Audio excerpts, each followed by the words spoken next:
Baik, Assalamualaikum warahmatullahi wabarakatuh. Jumpa lagi dengan saya Anis Marini Ardi dalam acara podcast KPU Provinsi Banten. Hari ini kita mengambil edisi spesial Hari Kartini dan menghadirkan tokoh perempuan yang istimewa yang sudah kita undang di podcast KPU Provinsi Banten sebanyak 3 kali. Nah, kita sapa dulu ya beliau ya. Assalamualaikum Bu Iim. Waalaikumsalam Mbak Anis. Sehat ya Bu Iim ya? Alhamdulillah sehat. Lancar Bu puasanya Bu? Alhamdulillah lancar ya. Oke ya, sambil berpuasa tidak mengurangi aktivitas kita ya. Tentu. Apalagi di KPU ya yang tetap super sibuk walaupun puasa, hari raya dan lain sebagainya. Nah Bu Iim, kita hari ini mau ngobrol-ngobrol santai nih tentang Hari Kartini. Karena ini edisi khusus yang sangat dinanti-nanti oleh teman pemilih, bagaimana kiprah perempuan dalam dunia kepemiluan. Nah, boleh Bu perkenalkan tentang Bu Iim nih. Boleh tentang banyak hal ya sekarang di divisi mana, kemudian aktivitasnya seperti apa. Silakan Bu Iim. Baik, terima kasih Mbak Anis. Saya perkenalkan diri, nama saya Rohimah ya. Tapi dalam keseharian biasa dipanggil Iim. Ada yang manggil Teh Iim, Bu Iim, Mbak Iim ya. Tapi karena adanya di Banten, di Serang biasa lebih akrab ya dikenal dengan Teh Iim. Oke. Saya punya 3 orang anak. Yang pertama sudah semester 4 kuliah di UIN Ciputat, Jakarta. Terus yang kedua di SMA kelas 2 dan yang terakhir kelas 4 SD. Oke. Masih SD 3 orang. Ya? Iya, jadi masih punya ya? anak SD. Masih muda kan? Masih muda dong. Bu, untuk aktivitasnya di KPU itu seperti apa Bu sekarang? Aktivitas sekarang kita masih tetap menunggu instruksi dari KPU RI terkait dengan tahapan jadwal dan program. Yang kemudian kalau sudah ada instruksi bahwa tahapan dimulai, kita akan siap dan start ya bareng-bareng dengan teman-teman KPU Kabupaten Kota tentunya. Nah, jadi udah siap mental untuk fighting ya Bu ya, mempersiapkan pemilu ya. Harus selalu siap ya kalau kita sebagai penyelenggara pemilu. Baik, kalau kita lihat nih kiprahnya Bu Iim dalam dunia kepemiluan ini kan tidak bisa dibilang singkat ya, sangat lama ya Bu Iim ya. Boleh nggak Bu diceritakan pada teman pemilih sebelum di KPU Provinsi Banten itu Ibu punya pengalaman di instansi mana aja? Iya, sebetulnya pengalaman saya biasa-biasa aja ya, mengalir seperti biasa gitu. Dan mulai di kepemiluan itu enggak lama juga ya, karena mulai 2008 sebagai anggota KPU Kota Serang. 2008 sampai dengan 2013. Kemudian di 2015 saya daftar di Komisi Informasi yang saat itu juga memang sangat besar tantangannya bagi perempuan untuk bisa terpilih di Komisi Informasi. Tetapi alhamdulillah saat itu saya bisa mendobrak itu. Saya terpilih jadi anggota Komisi Informasi. Nah, tetapi kemudian ada kesempatan untuk seleksi di KPU di tahun 2018. Saya ikut di KPU Provinsi dan dapat. Akhirnya di Komisi Informasinya tidak selesai sampai 4 tahun karena satu periode di Komisi Informasi itu 4 tahun. Oke. Tentu saja tidak mudah ya Bu ya untuk mengorganisir dunia privat dan publik ya. Iya. Seperti halnya kita melihat sejarah Kartini ya Bu ya. Kartini ini kan beliau itu perempuan ningrat yang juga memikirkan rakyatnya untuk bisa gimana nih rakyatku supaya bisa baca tulis, berkarya dan lain sebagainya. Nah tentu saja Bu Iim juga melihat bahwa perjuangan Kartini ini spesial ya Bu ya. Sampai harus diperingatin gitu. Nah, menurut Bu Iim seperti apa Bu? Memang Kartini ini sangat spesial ya, sangat bersejarah karena kita memperingatinya itu diambil dari hari kelahiran Kartini. Ini kan saking istimewanya. Bahkan Presiden Soekarno pun tidak pernah kan diperingati hari kelahirannya. Gitu. Nah ini perjuangan yang sangat luar biasa karena di usia yang belia dia sudah terbangunkan kesadarannya gitu untuk mendobrak semua ketimpangan ya, ketimpangan yang terjadi pada saat itu apalagi di adat istiadat Jawa ya, yang harus perempuan itu harus nurut sama laki-laki, kemudian di usia 12 tahun harus menjalani pingit ya, dipingit. Nah, ternyata kesadaran itu timbul karena memang dia dilahirkan dari seorang ibu dari kalangan biasa ya. Karena syarat untuk menjadi bupati, ayahnya itu harus menikah lagi dengan menurut sejarah ya, menikah lagi dengan keturunan bangsawan. Maka meskipun ibunya adalah istri pertama, tapi tidak diutamakan gitu. Jadi ada ketimpangan di situ. Jadi mungkin kesadaran Kartini itu melihat keseharian ibunya yang begitu misalnya mengalami diskriminasi di dalam keluarga dan sebagainya. Nah, di masa-masa pingitan beliau di usia 12 tahun itu masih bisa bagaimana memperjuangkan hak-haknya, bagaimana dia ingin belajar gitu. Ingin belajar meskipun dengan adat yang sangat yang sangat sulit ya. Ditentang oleh ayahnya, oleh keluarga, oleh lingkungan dan sebagainya. Tapi dia masih bisa melakukan korespondensi. Nah, kalau di dunia sekarang mungkin korespondensi itu bisa dilakukan lewat media internet dan sebagainya ya, media sosial. Nah, itu luar biasa gitu. Kartini menjadi inspirasi bagi kita semua, bagi perempuan, meskipun di kondisi yang sangat terbatas ya, yang sangat terbatas, tapi dia bisa memperjuangkan membela hak-haknya ya, baik hak perempuan secara pribadi maupun hak perempuan untuk masyarakat ya, untuk umat perempuan ya se-Indonesia ini akhirnya terinspirasi dari situ dan lahirlah kemudian Kartini-Kartini baru di setiap zamannya. Tentu saja kita melihat bahwa babak perjuangan Kartini ini menjadi istimewa karena beliau itu menulis ya Bu.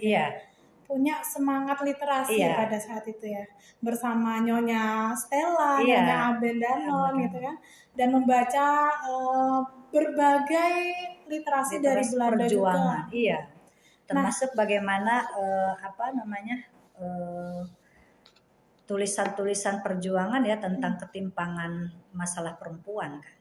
Gitu.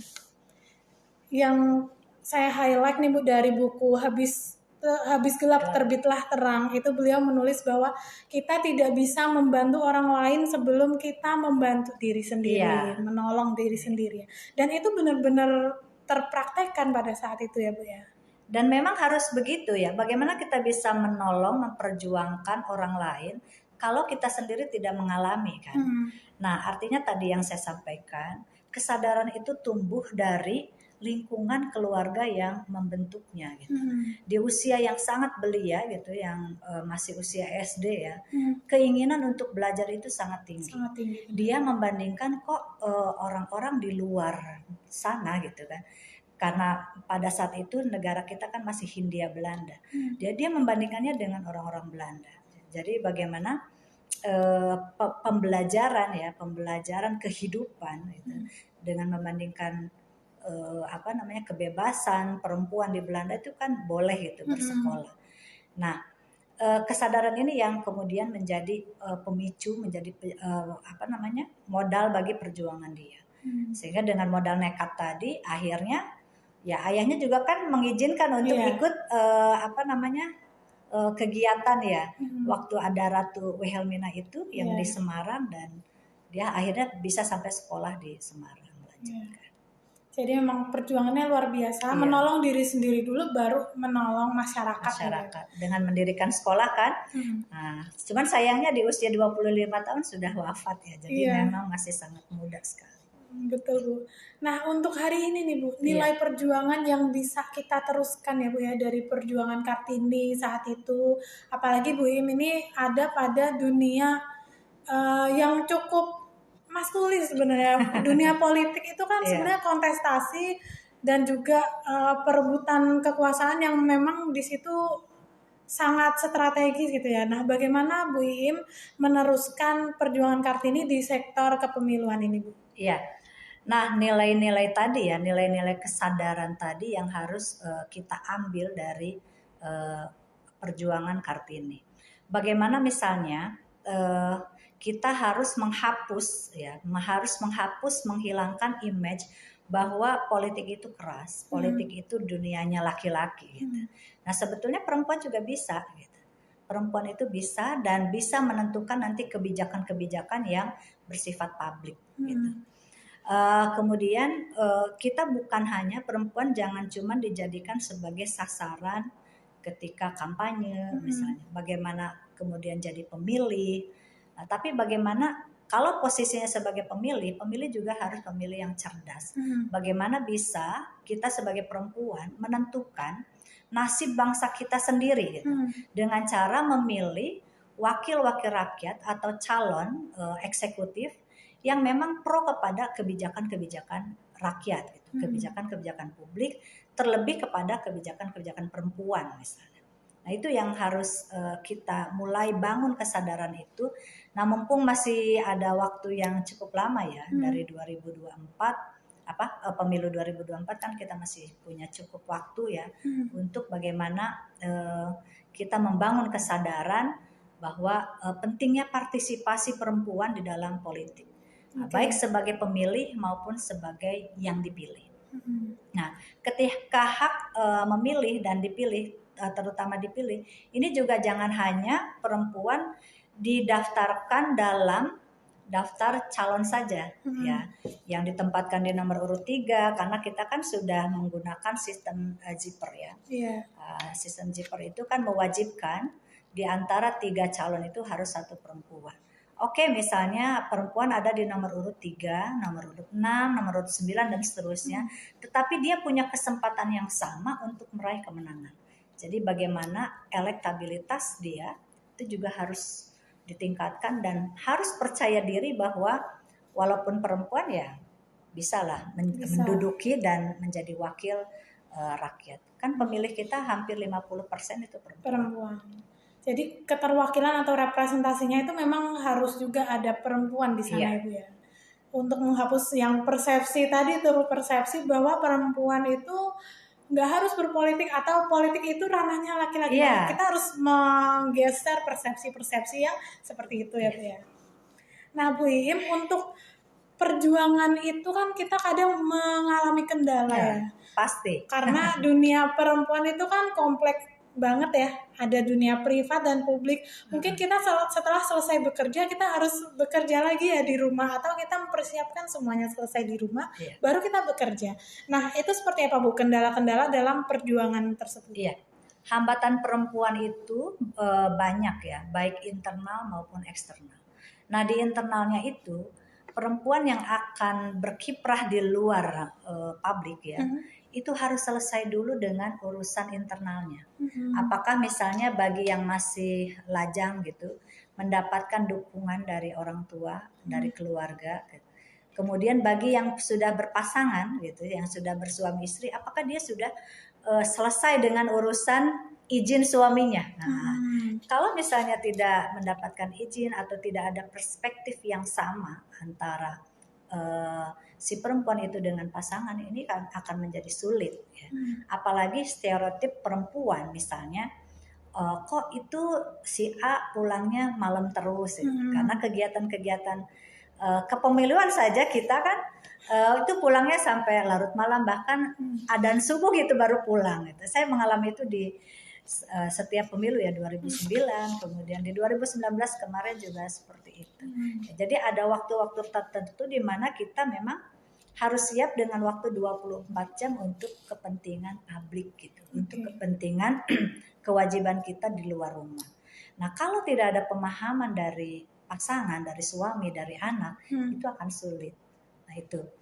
Nah, kemudian hambatan yang kedua tadi ya, anggapan bahwa perempuan itu ya di atas jam 9 malam kalau pulang atau keluar rumah di atas jam 9 malam kan masih dianggap gimana gitu ya, masih dianggap wah kok tidak pantas, ini seperti perempuan nggak baik gitu. Nah, tapi itu yang harus kita hilangkan stereotip tadi. Nah, ini juga menjadi tantangan. Kemudian yang selanjutnya adalah penerimaan masyarakat atau misalnya lingkungan kantor juga belum terlalu mendukung ya dengan peran perempuan. Nah, alhamdulillah di KPU provinsi ini kita sudah menunjukkan ya, sudah mulai menunjukkan bagaimana pimpinan atau misalnya perhatian kita terhadap komposisi perempuan. Misal di KPU Provinsi Banten kan kita ya alhamdulillah sekarang kan dengan bangga gitu.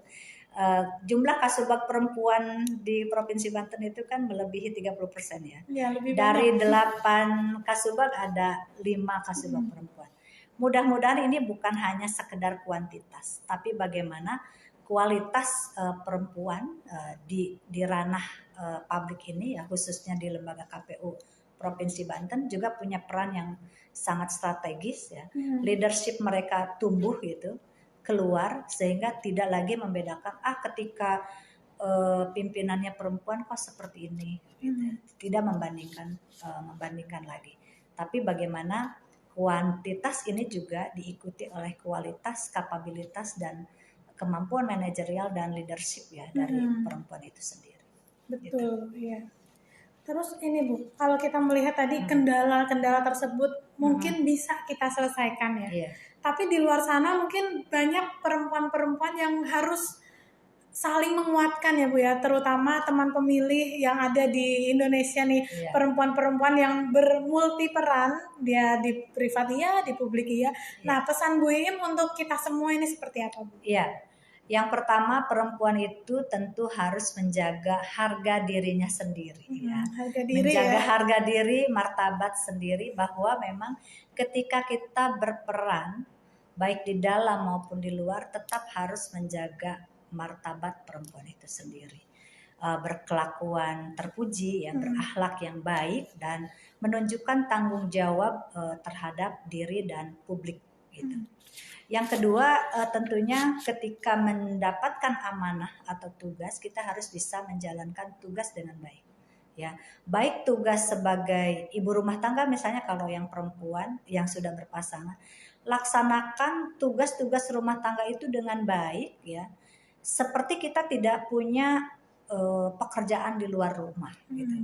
Artinya kita full ketika ada di rumah ya mengurus anak dan suami dengan bersama-sama ya. Mendidik mereka dengan baik gitu. Ciptakan suasana keakraban di dalam rumah ya, dalam suasana apapun, misalnya lagi makan kita bahas terkait tentang rumah tangga gitu. Jangan membahas tentang pekerjaan di dalam rumah gitu. Apalagi misalnya memposisikan saya kan di kantornya sebagai pimpinan. Nah, itu nanti bisa rusak gitu. Bisa clash ya. Nah, jadi itu harus pintar-pintar berbagi waktu, terus berbagi peran ya. Peran kita tetap sebagai istri dan ibu bagi anak-anak. Nah, bagi yang remaja tetap menjadi anak perempuan yang manis di depan orang tuanya gitu ya. Kalaupun melakukan diskusi, mengkritik orang tua ya disampaikan dengan cara yang baik dan bisa meyakinkan bahwa anak perempuan saya ini baik dan ternyata memang bisa kok berperan di luar rumah gitu, selain menjadi anak yang manis tadi gitu. Nah, itu sudah saya tunjukkan waktu zaman kuliah ya. Dulu waktu kuliah itu sebetulnya orang tua saya itu sangat melarang anaknya beraktivitas di organisasi, tapi saya kan diam-diam ikutin gitu, ikut organisasi gitu. Tapi akhirnya saya bisa meyakinkan kepada orang tua saya, kepada keluarga saya, dan menjadi pucuk pimpinan di Senat Mahasiswa pada saat itu kan sangat bergengsi ya, apalagi bagi perempuan gitu. Nah, itu jadi modal, ternyata tanpa kita sadari menjadi modal yang utama bagi saya, yang kemudian mengalir secara alami saja, dan sekarang sudah merasakan bagaimana manfaat dari kita berorganisasi. Jadi teman pemilih, Bu Iim ini dulunya aktivis ya. Beliau itu orang yang aktif di berbagai organisasi dan kegiatan kemahasiswaan. Dan itu mungkin efeknya bisa kita rasakan ya Bu ya sekarang. Nah Bu Iim, kita ini kan udah sampai ke penghujung acara nih Bu ya. Nah, alhamdulillahnya kita ada kuis nih untuk 3 komentar terbaik di YouTube kita, dan pertanyaannya mungkin teman pemilih bisa jawab ya nanti di komentar, yaitu berapakah anak dari Bu Hajah Rohimah? Nah, berapa nih? Coba teman-teman nanti Asik. harus bener ya jawabnya, nggak boleh lebih, nggak boleh kurang, karena kalau Karena lebih edisi mencurigakan spesial ya. Iya, nanti ada 3 merchandise dari KPU Provinsi Banten yang nanti siap untuk dikirim ke 3 komentar dan juga penjawab terbaik. Mungkin itu ya Bu ya. Iya. Terakhir kita tutup dengan quotes dari Kartini, bahwa Kartini pernah mengatakan perempuan itu adalah soko guru peradaban. Bukan karena perempuan itu cakap, tapi karena perempuan itu memang punya pengaruh yang besar untuk menciptakan kebaikan atau memperburuk kehidupan bermasyarakat. Maka dari itu, dari perempuanlah banyak memajukan kesusilaan manusia. Nah, mungkin itu ya Bu ya yang Iya. bisa kita diskusikan, kita sampaikan. Karena memang kalau membahas tentang perempuan ini nggak akan ada habisnya. Makanya kita nanti akan hadirkan episode-episode yang khusus membahas tentang perempuan dan kepemiluan. Mungkin itu dulu ya Iya. Bu Im ya. Terima kasih atas insight, spirit, dan juga pesan-pesannya untuk teman pemilih. Kita undur diri. Terima kasih. Wassalamualaikum warahmatullahi wabarakatuh. Makasih Bu Im. Iya, sama-sama.